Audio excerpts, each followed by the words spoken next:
Assalamualaikum warahmatullahi wabarakatuh. Kami dari kelompok 3 yang beranggotakan Beatrice Alicia, Nada Yasha, dan Linda Lestari akan mempresentasikan materi chapter 8 analisis laporan keuangan yang berjudul Return on Invested Capital and Profitability Analysis. Yang pertama, kita akan membahas mengenai importance of return on invested capital. Di sini, pendapatan, laba bersih, dan pertumbuhan aset adalah ukuran kinerja yang umum biasanya digunakan. Namun, tidak satupun dari ukuran ini secara individu berguna sebagai ukuran komprehensif dari kinerja perusahaan. Alasannya berasal dari saling ketergantungan dan kesaling tergantungan kegiatan bisnis. Analisis kinerja perusahaan menuntut analisis bersama, di mana kita menilai satu ukuran relatif terhadap yang lain. Hubungan antara pendapatan dan modal yang diinvestasikan itu biasanya disebut sebagai pengembalian modal yang diinvestasikan atau return on invested capital, atau yang biasanya merupakan ukuran kinerja perusahaan yang biasa dikenal adalah laba atas investasi atau return on investment. Hal ini juga memungkinkan kita untuk membandingkan kesuksesan perusahaan dengan modal yang diinvestasikan. Lalu di Measuring Managerial Effectiveness, ini merupakan tingkat pengembalian modal yang diinvestasikan, terutama bergantung pada keterampilan, akal, kecerdikan, dan motivasi manajemennya. Manajemen akan bertanggung jawab atas aktivitas bisnis perusahaan tersebut. Dan ini juga membantu dalam membuat keputusan pendanaan, investasi, serta operasi. Ini memilih tindakan, merencanakan strategi, serta menjalankan rencananya.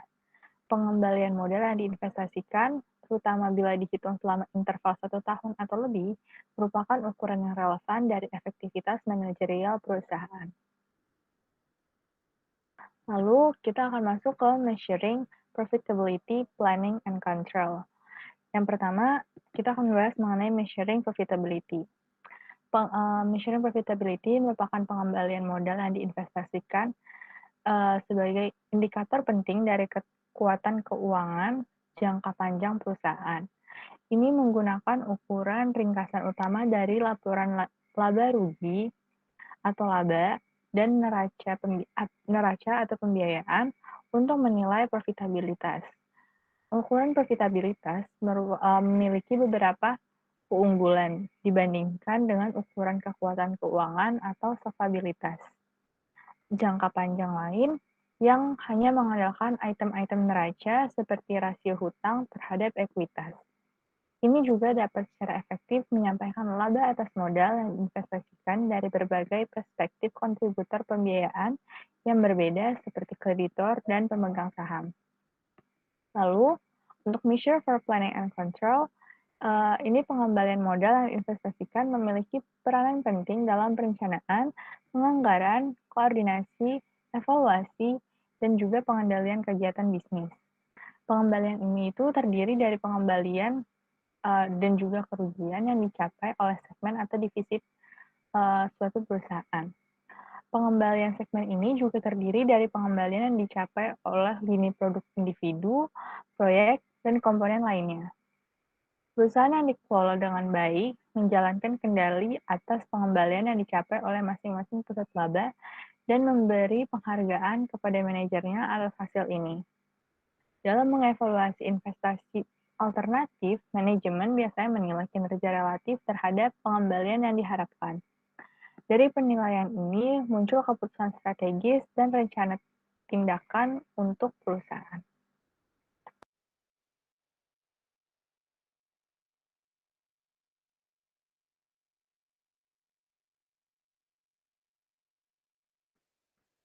Lalu selanjutnya kita masuk ke komponen of return on invested capital. Pengembalian modal yang diinvestasikan itu dapat dihitung sebagai income, pendapatan dibagi dengan invested capital. Namun, tidak ada kesepakatan lengkap tentang perhitungan pembilang atau penyebut dalam relasi ini. Perbedaan tersebut valid dan berasal dari perspektif pengguna laporan keuangan yang berbagai macam.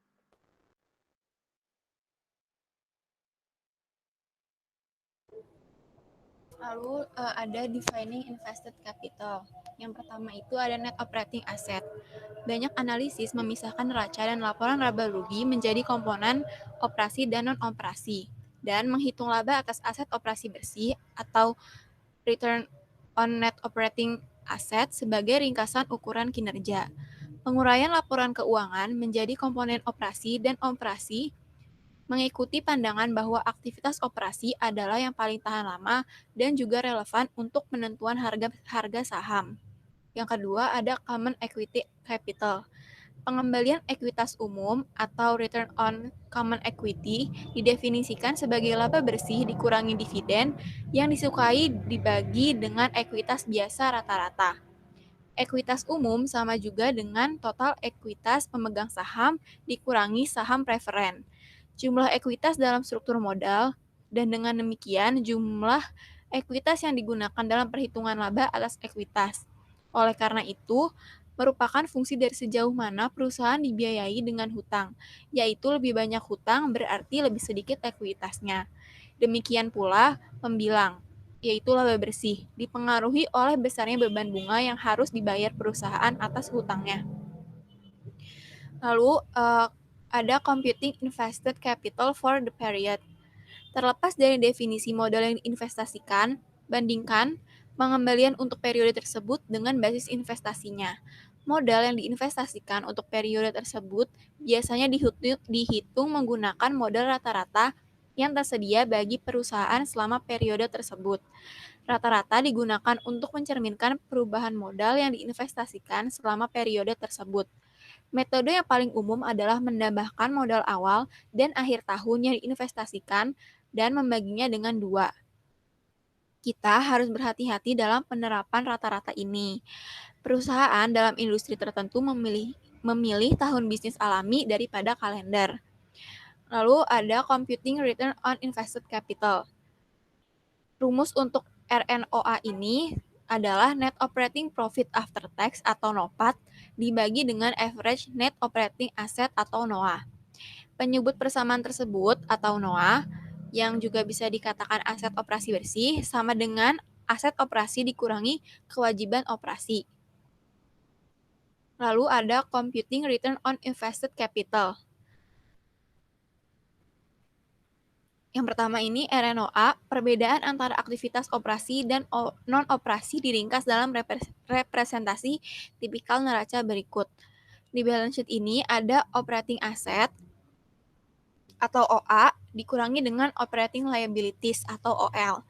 Itu dapat net operating asset atau NOA. Lalu financial liabilities itu dikurang dengan financial asset dapat net financial obligation. Lalu ditambah dengan stockholders equity dapat net financing.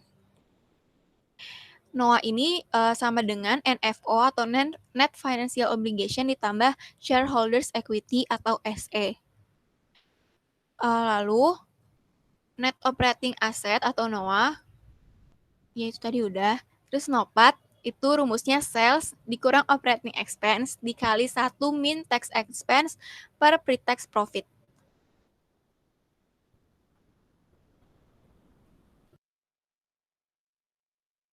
Lalu ada computing return on invested capital. Return on common shareholder equity itu ada net income dikurangi preferred dividend dibagi average common shareholder equity. Yang ketiga itu ada analyzing return on net operating asset, yaitu pengembalian modal yang diinvestasikan berguna dalam investasi manajemen, analisis probabilitas, serta perencanaan dan pengendalian.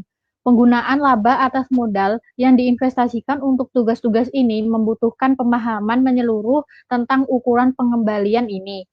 Hal ini karena ukuran pengembalian mencakup komponen yang berpotensi berkontribusi pada pemahaman kinerja perusahaan. Lalu ada disaggregating return on net operating asset, yaitu kita dapat memisahkan pengembalian ini menjadi komponen yang bermakna relatif terhadap penjualan. Pemilahan laba atas aset operasi bersih itu rumusnya ada Return on net operating asset itu sama dengan net operating profit margin dikali net operating asset turnover. Nah, itu ada juga NOPAT dibagi average NOA sama dengan NOPAT dibagi sales dikali sales dibagi average NOA. Lalu ada effect of operating leverage, itu rumusnya RNOA sama dengan NOPAT dibagi sales kali sales dibagi average OA kali 1 plus OLEV, di mana OA adalah aset operasi bruto dan OLEV itu kewajiban operasi rata-rata atau NOA rata-rata, yaitu rasio leverage kewajiban operasi. Karena OLEV adalah bilangan positif, maka menambah OLEV akan meningkatkan RNOA.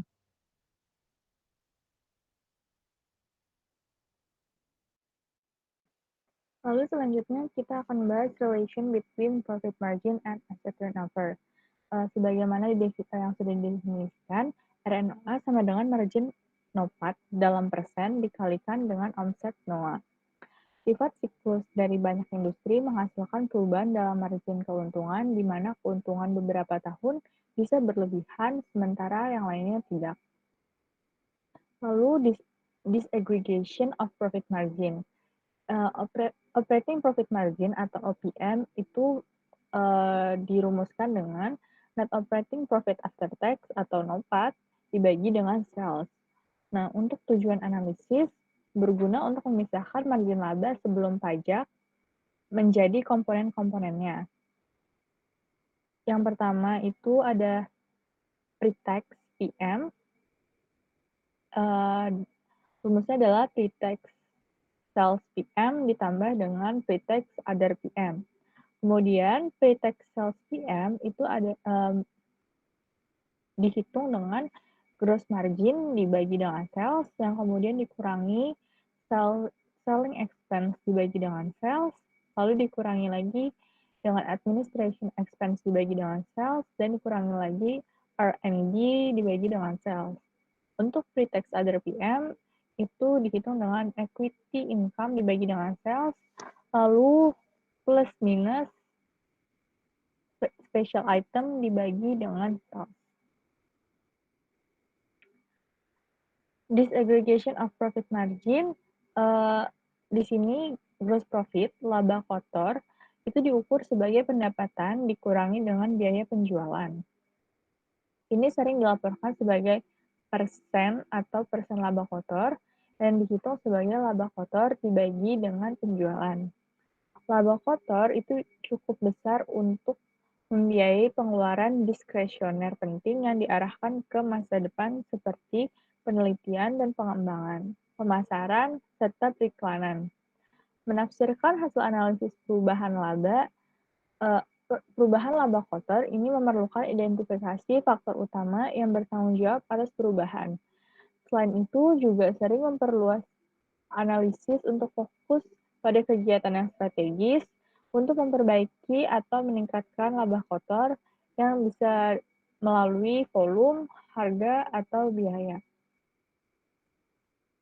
Lalu untuk disaggregation of profit margin yang pertama, ini general and administrative expense. Itu sebagian besar biaya umum dan administrasi ditetapkan, sebagian besar karena pengeluaran ini itu mencakup hal-hal seperti gaji dan sewa.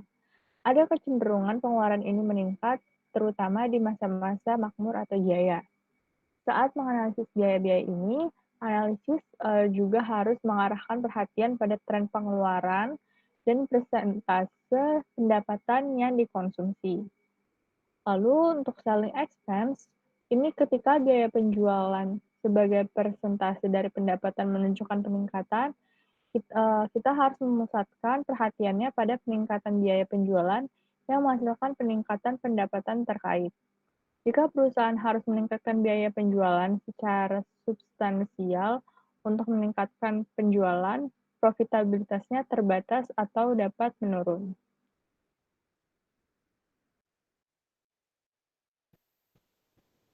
Lalu ada disaggregation of asset turnover. Ukuran standar perputaran aset dalam menentukan laba atas aset adalah sales dibagi average net operating asset. Perputaran aset mengukur intensitas perusahaan memanfaatkan aset.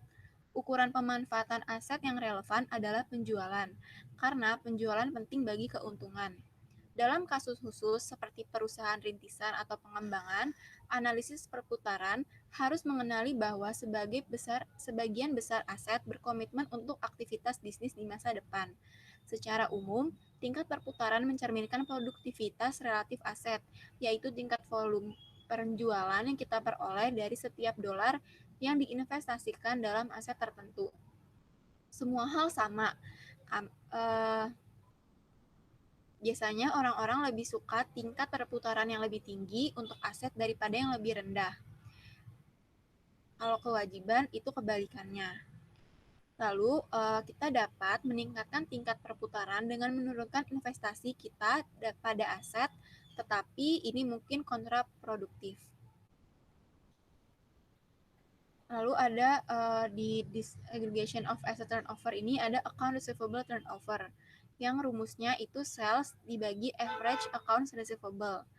Pandangan alternatif perputaran piutang adalah periode penagihan rata-rata, yang rumusnya adalah average collection period sama dengan accounts receivable dibagi sama average daily sales. Semakin rendah tingkat perputaran piutang, maka semakin tinggi periode penagihan rata-rata. Lalu ada inventory turnover. Rumusnya itu cost of goods sold dibagi average inventory. Seperti yang account receivable turnover, untuk average inventory days outstanding-nya, dia rumusnya inventory dibagi average daily cost of goods sold. Rata-rata hari persediaan yang beredar memberi kita beberapa indikasi lamanya persediaan tersedia untuk dijual. Alat manajemen ini meningkatkan perputaran persediaan dan mengurangi jumlah hari persediaan yang beredar.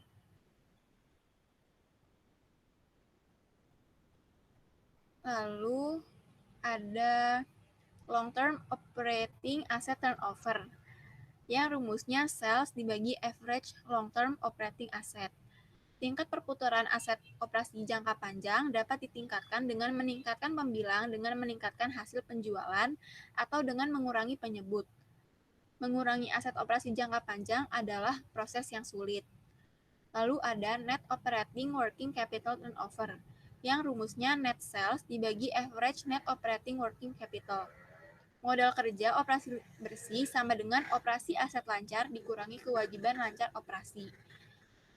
Lalu, accounts payable turnover, yang rumusnya cost of goods sold dibagi average account payable. Dan untuk average payable days outstanding, rumusnya accounts payable dibagi average daily cost of goods sold.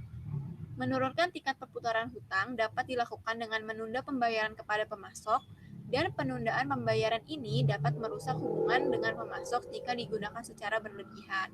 Tingkat perputaran hutang yang lebih rendah sesuai dengan rata-rata hari hutang yang lebih tinggi. Lalu yang keempat ada analyzing return on common equity, yaitu pengembalian ekuitas pemegang saham biasa atau ROCE atau hanya pengembalian ekuitas umum. Sangat menarik bagi pemegang saham perusahaan kreditor, biasanya menerima pengembalian tetap atas pembiayaan mereka. Pemegang saham preferred biasanya menerima dividen tetap, namun pemegang saham biasanya tidak diberikan pengembalian tetap atau yang dijanjikan. Lalu, pengembalian ekuitas pemegang saham biasanya melayani peran kunci dalam penilaian ekuitas. Rumusnya itu tuh V sama dengan BF tambah NI T ditambah 1 dikurangi K kali BV T dibagi 1 tambah K. Lalu ditambah NI T tambah 2 dikurangi K kali BV T tambah 1 dibagi 1 tambah K kuadrat, di mana V ini company value, BV ini book value, NI net income, K itu cost of equity. Lalu rumus yang disajikan kembali dalam hal pengembalian masa depan atas ekuitas pemegang saham biasa atau ROCE, itu tuh rumusnya V sama dengan BV tambah rho C T plus 1 dikurangi K dikali BV dibagi 1 tambah K ditambah rho C T tambah 2 dikurangi K dikali BV T tambah 1 dibagi 1 tambah K kuadrat. Formula ini menyiratkan bahwa perusahaan dengan ROCE yang diharapkan lebih besar dari tingkat pengembalian yang diminta investor, meningkatkan nilai lebih dari yang tersirat oleh nilai buku saja. Lalu ada disaggregating return on common equity. Kita dapat memisahkan laba atas ekuitas pemegang saham biasa untuk mendapatkan ROCE tambah sama dengan RNOA tambah dikali LEV kali spread, di mana spread itu rumusnya ROCE sama dengan adjusted profit margin dikali asset turnover kali leverage. Net income dikurangi preferred dividend dibagi average common equity itu sama dengan net income dikurangi preferred dividend dibagi sales dikali sales dibagi average asset dikali average asset dibagi average common equity. Di mana RNOA adalah laba atas aset operasi bersih sebagaimana didefinisikan atas istilah kedua, life spread adalah pengaruh leverage keuangan. Komponen pertama dari pengaruh leverage keuangan adalah tingkat leverage keuangan, LEV, diukur dengan jumlah relatif dari kewajiban keuangan bersih dan ekuitas pemegang saham yang digunakan untuk perusahaan untuk membiayai aset operasi bersihnya. Komponen kedua adalah spread return on net operating asset atau RNOA dikurangi net financial return NFR. Pengaruh leverage keuangan terhadap ROE terdapat diringkas sebagai berikut, yaitu leverage keuangan meningkatkan ROE selama spread positif. Sederhananya, jika sebuah perusahaan dapat memperoleh pengembalian yang lebih tinggi atas aset operasi bersih daripada biaya hutang yang membiayai aset tersebut, pengembalian lebih tersebut akan menguntungkan pemegang sahamnya.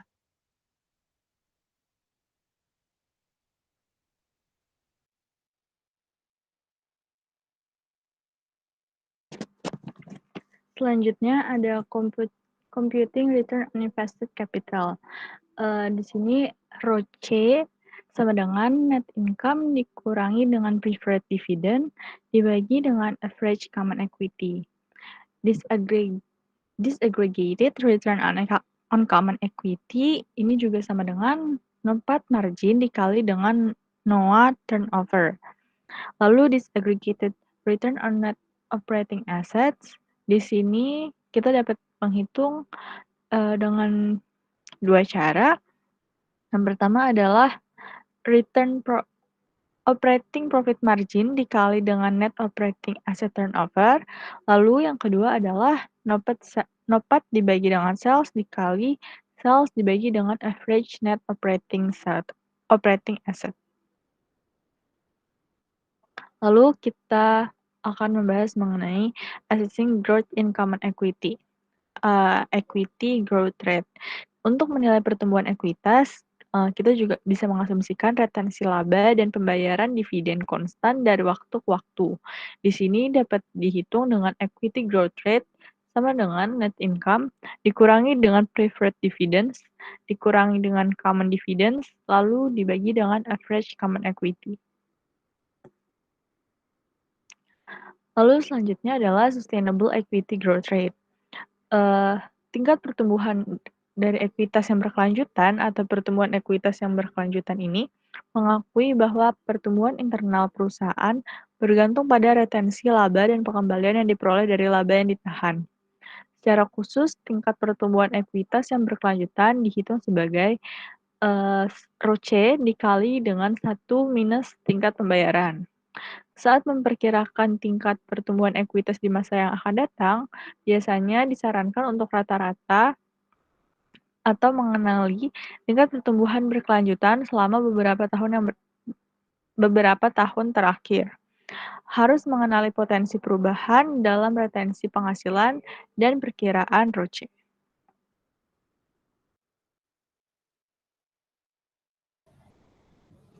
Yang kelima ada challenge of diversified companies. Analisis laporan keuangan perusahaan yang terdiversifikasi harus memisahkan dan menafsirkan dampak segmen bisnis individu terhadap perusahaan secara keseluruhan. Ini menantang karena segmen atau divisi yang berbeda dapat mengalami tingkat profitabilitas, risiko, dan peluang pertumbuhan yang berbeda-beda. Yang pertama, ini ada reporting by segment. Informasi yang dilaporkan tentang hasil operasi dan posisi keuangan menurut segmen bervariasi. Pengungkapan penuh akan memberikan laporan laba rugi yang rinci, neraca, dan laporan arus kas untuk setiap segmen penting. Namun, pengungkapan penuh berdasarkan segmen jarang dilakukan karena kesulitan dalam memisahkan segmen dan keengganan manajemen untuk merilis informasi yang dapat merugikan posisi kompetitifnya. Lalu di sini ada analysis implication of segment reports. Meskipun informasi segmen tersedia, analisis harus berhati-hati dalam penggunaan informasi untuk pengujian profitabilitas. Informasi segmen yang lebih spesifik dan rinci semakin bergantung pada alokasi akuntansi pendapatan dan beban. Alokasi biaya umum seperti yang dilakukan dalam akuntansi internal seringkali didasarkan pada pengertian kewajaran dan penerimaan kepada manajer. Gagasan ini memiliki sedikit relevansi dengan analisis profitabilitas kami. Alokasi biaya bersama seringkali sewenang-wenang dan terbatas dalam validitas dan presisi. Yang keenam, sekarang kita mau masuk ke pembahasan soal. Yang pertama ada E83. Soalnya, informasi keuangan yang dipilih dari Syntax Corporation direproduksi di bawah ini. Yang pertama, omset NOA, rata-rata NOA sama dengan berakhirnya NOA adalah 2. Yang kedua, margin NOPAT sama dengan 5%. Yang ketiga, rasio leverage itu dihitung dengan NFO rata-rata per ekuitas umum rata-rata adalah 1,786 dan spreadnya adalah 4,4%. Yang dibutuhkan yang A, hitung laba atas aset operasi bersih RNOA. Yang B, hitung laba atas ekuitas biasa menggunakan 3 komponen utamanya. Dan yang C, menganalisis disagregasi pengembalian ekuitas umum.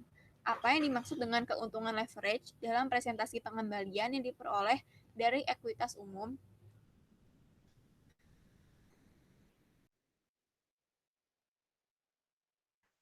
Untuk jawaban yang A itu RNOA sama dengan NOA turnover dikali NOPAT margin. RNO-nya itu 2 kali 5%, jadi totalnya itu 10%. Untuk jawaban yang B, itu ROCE sama dengan RNOA tambah leverage ratio dikali spread, yaitu 10% ditambah 1,786 dikali 4,4% sama dengan 17,86%. Untuk yang C itu net leverage advantage to common equity itu RNOA-nya 10%, leverage advantage-nya itu 7,86% itu didapat dari 1,1786 dikali 4,4%. Jadi ROCE-nya itu totalnya 17,86%. Conclusion-nya, RONA mengukur return on operating asset yang mengukur performa operasional. Lalu, leverage advantage mengukur efek leverage keuangan. Lalu yang ketiga, ROCE meningkat dengan menambahkan leverage keuangan. Lalu, jika ROCE lebih besar dari RNOA, maka penggunaan dana pinjaman perusahaan dalam pembelian struktur modal bermanfaat bagi pemegang saham. Untuk problem 83 itu data laporan laba rugi dan neraca yang dipilih dari Merck & Co untuk tahun 9 direproduksi di bawah ini. Yang dibutuhkan itu A, hitung laba atas ekuitas biasa untuk tahun 9 menggunakan jumlah akhir tahun dan asumsikan tidak ada dividen yang disukai. Yang B, pisahkan ROCE Merck menjadi komponen operasi RNOA dan non-operating. Komentar tentang penggunaan leverage dari Merck diasumsikan semua aset dan kewajiban lancar beroperasi dan tarif pajak 35%. Solutionnya yang A itu return on common equity ROCE sama dengan net income available to equity shareholder dibagi common equity, yaitu 1.650 dibagi 3.860, yaitu sama dengan 42,75%. Yang B, RNOA sama dengan net profit margin, net operating profit margin dikali net operating asset turnover, di mana NOPAT dikali sales kali sales dibagi average NOA, yaitu RNOA yang pertama itu 1.657 dibagi 7.120 dikali 7.120 dibagi 3.960, itu sama dengan 41,83% atau 42%.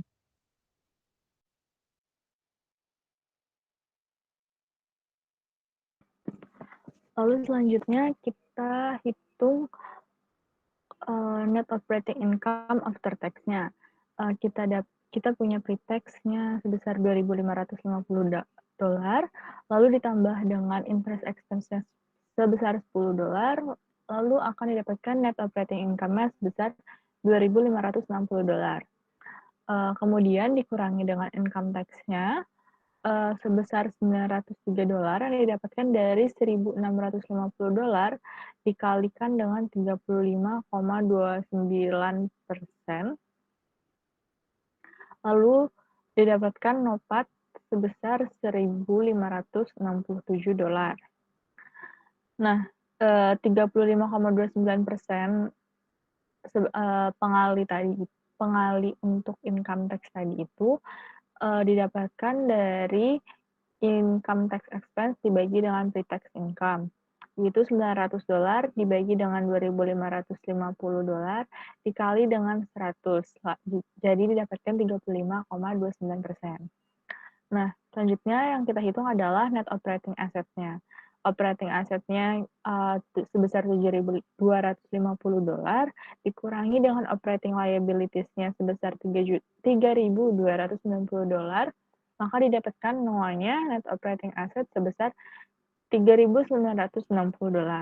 Di sini penggunaan leverage itu menurunkan RNOA perusahaan yang di mana perusahaan memiliki operating turnover-nya sebesar 1,8. Jadi artinya bagus. Operating net profit margin sebesar 0,23, dan juga jika leverage tidak ada, maka perusahaan dapat memiliki RNOA yang lebih besar lagi. Sekian presentasi dari kelompok 3. Kurang lebihnya mohon maaf. Wassalamualaikum warahmatullahi wabarakatuh. Terima kasih. Terima kasih, Pak. Terima kasih, Pak.